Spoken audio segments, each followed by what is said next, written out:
গোপালগঞ্জে যে মানুষগুলো নিহত হলেন, হত্যাকাণ্ডের শিকার হলেন, তার দায় কার?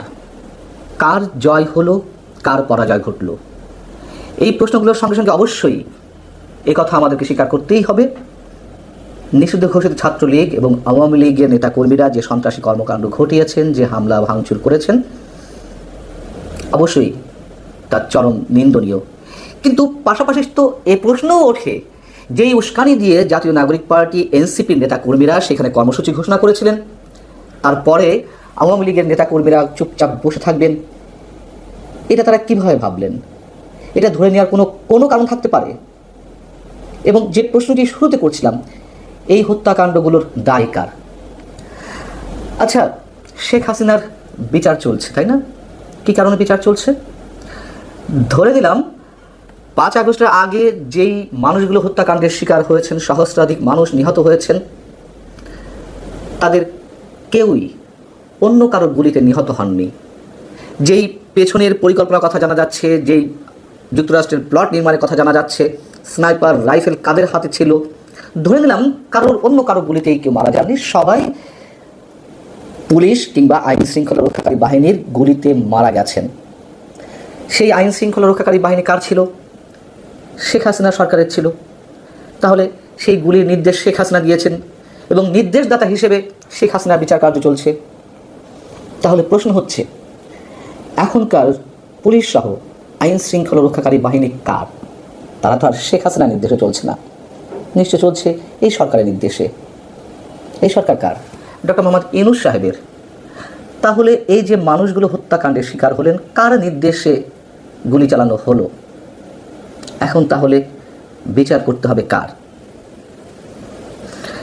যে মানুষগুলো নিহত হয়েছেন, সেই নিহতর খবর আমরা দেখলাম সন্ধ্যা 6:30 7টা পর্যন্ত কোনো গণমাধ্যমে এ সংক্রান্ত কোনো খবর নেই, কোনো অনলাইন পোর্টালে নেই, কোনো টেলিভিশন চ্যানেলে নেই। সন্ধ্যা 6:30 7টার দিকে একযোগে অনলাইন পোর্টালগুলোতে নিউজ হলো যে গোপালগঞ্জে সংঘর্ষে 2 জন নিহত হয়েছেন। কালের কণ্ঠ 3 জন লিখেছে, হয়তো আজকের পত্রিকা 4 জন লিখেছে। আমরা যেটুকু খবর পাচ্ছি, নিহতের সংখ্যা সম্ভবত এর চেয়ে আরও অনেক বেশি। দুপুর থেকেই সংবাদ পাচ্ছিলাম যে কতজন নিহত হয়েছেন, কতজন আহত হয়েছেন, কিন্তু সেই 3টা, 3:30, 4টা থেকে কোনো গণমাধ্যমে কোনো খবর ছিল না। এতগুলো মানুষের দায়ভার, হত্যাকাণ্ডের দায়ভার কার? এবং কেউ কেউ হয়তো প্রশ্ন করতে পারেন, শুরুতে বলছিলাম যে আওয়ামী লীগ সন্ত্রাসী কর্মকাণ্ড ঘটিয়েছে বা ঘটাচ্ছিল, তাহলে কি পুলিশ বসে থাকবে? গুলি তো তাকে করতেই হবে। তাহলে তো শেখ হাসিনার ক্ষেত্রেও একই কথা প্রযোজ্য হতে পারে। 5 আগস্টের আগে যে সারা দেশে বিশৃঙ্খলা, যে অরাজক পরিস্থিতি, তার নিয়ন্ত্রণের জন্য শেখ হাসিনা গুলি করার নির্দেশ দিয়েছেন। যদি দিয়ে থাকেন, যুক্তির খাতিরে তাই আসে। এবং ঠিক একইভাবে তখন মেট্রো রেলে আগুন দেওয়া, বিটিভি ভবনে আগুন দেওয়া, যে ভাঙচুর, এবং সেগুলো তো এখন স্বীকারোক্তি সরাসরি এনসিপি, জাতীয় পার্টি, শিবিরের নেতারা দিচ্ছেন, জামাতের নেতারা দিচ্ছেন। পুলিশ হত্যা করে ঝুলিয়ে রাখার কৃতিত্ব নেওয়া নিয়ে প্রতিযোগিতা চলছে। তাহলে শেখ হাসিনা তখন গুলি নির্দেশ দিয়েছিলেন, যদি দিয়ে থাকেন, তাহলে তো অপরাধ কিছু করেননি, তাহলে তার কেন অপরাধ, মানে তার বিচার হবে?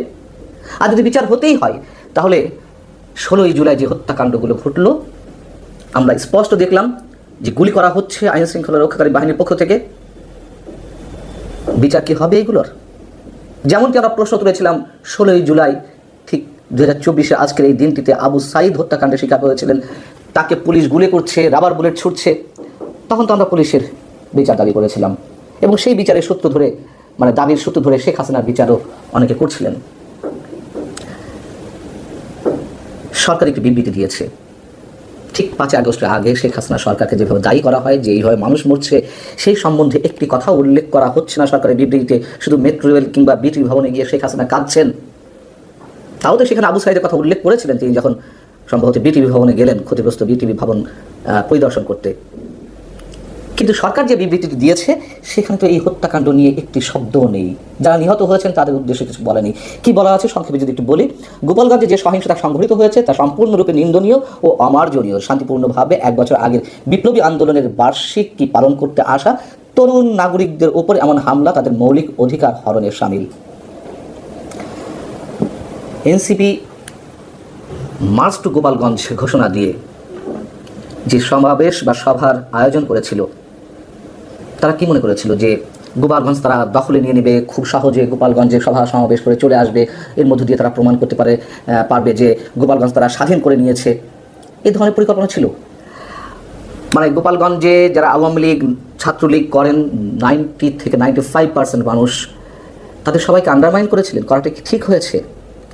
তারা কি মনে করছেন যে তাদের খুব বিজয় হয়েছে, খুব সহজে মানে অন্তত সমাবেশটি করতে পেরেছে, তারা গোপালগঞ্জের বুকের উপর দাঁড়িয়ে বলতে পেরেছে যে মুজিববাদ মুর্দাবাদ, মুজিববাদ নিপাত যাক, এটি তাদের বিজয়? খুব সাহসিকতা দেখিয়েছে। এতই সাহসিকতা দেখালো যে তাদেরকে ফিরতে হলো সেনাবাহিনীর ট্যাঙ্কের মধ্যে লুকিয়ে। পুরো রাষ্ট্রযন্ত্র ব্যবহার করে তারা সমাবেশটি করেছে। অনেকে বলতে পারেন যে তারা বিরক্ত দেখিয়েছেন, সমাবেশটি তো করেছে। আওয়ামী লীগের সময় যখন ছাত্রলীগ, যুবলীগ বা আওয়ামী লীগের নেতাকর্মীরা রাষ্ট্রযন্ত্র ব্যবহার করে পুলিশ সহ সব ধরনের আইন শৃঙ্খলা রক্ষাকারী বাহিনীর সহযোগিতায় বিরোধী দলের উপর হামলে পড়ে, যখন তারা নির্বিঘ্নে তাদের সমাবেশটি করে ফেলতে পারে, বিরোধী দলের সমাবেশ করতে বাধা দেয়, তখন কি আমরা বলেছি যে এগুলো খুব বিরক্তপূর্ণ কাজ? আমরা হেসেছি না? এগুলো কাপুরুষতা বলে উল্লেখ করিনি? যদি সেইগুলো কাপুরুষতা হয়ে থাকে তাহলে তো 16ই জুলাই গোপালগঞ্জে যা ঘটলো সেগুলোও তো চরম কাপুরুষতা, বিরক্তের কিছু দেখি না। সবচেয়ে বড় কথা, এনসিপিকে কেন এই সভাটি করতে হলো উস্কানির মধ্য দিয়ে? গত 2-3 দিন বা 4 দিন ধরে পুলিশি অভিযান তো চলছিল, অনেককেই আটক করা হচ্ছিল। কেন আটক করা হচ্ছিল? আইন শৃঙ্খলা রক্ষাকারী বাহিনী ধরে নিয়েছে বা তাদের কাছে তথ্য ছিল আওয়ামী লীগ বা ছাত্রলীগ সন্ত্রাসী সংগঠন হিসেবে সন্ত্রাস করতে পারে, এই জন্য অভিযান চালিয়েছে, তাই না? যদি পুলিশের পক্ষে যুক্তি দিতে হয়। আচ্ছা, ঘরে ঘরে তল্লাশি করে পুলিশ সদস্যদের না পেয়ে অনেকের স্ত্রীদেরও আটক করা হলো, নারীদেরকে আটক করে নিয়ে আসা হলো। গোয়েন্দা সংস্থার কি কাজ ছিল? গোয়েন্দা তথ্য কি ছিল যেরকম আটক করলেই আর সবাই ভয়ে চুপসে যাবে? কেন গোয়েন্দা তথ্যটি সরকারের কাছে দেওয়া হয়নি যে এ ধরনের কোনো ঘটনা ঘটতে পারে? বলতে পারেন যে না, এনসিপি পিছিয়ে আসতে চায়নি, এনসিপির সব দাবি দাওয়া পূরণ করতে গিয়ে এভাবে একের পর এক হত্যাকাণ্ড ঘটবে। যা কিছু ঘটেছে আমরা আমাদের আশঙ্কার জায়গা থেকে বলতে পারি আরও অনেক কিছু ঘটবে। কে শুরু করবে, কে শেষ করবে আমরা জানি না। আমরা শুধু এটুকু বলতে পারি যে ভয়ঙ্কর এক ডিপ স্টেটের খেলা চলছে। গোপালগঞ্জে কারফিউ জারি করা হয়েছে। কাল যে সরকারের পক্ষ থেকে অন্য কোথাও কারফিউ জারি করা হবে না তা তো আমরা নিশ্চিত করে বলতে পারছি না। আর নির্বাচন, যারা এখন নির্বাচনে আশা দেখছেন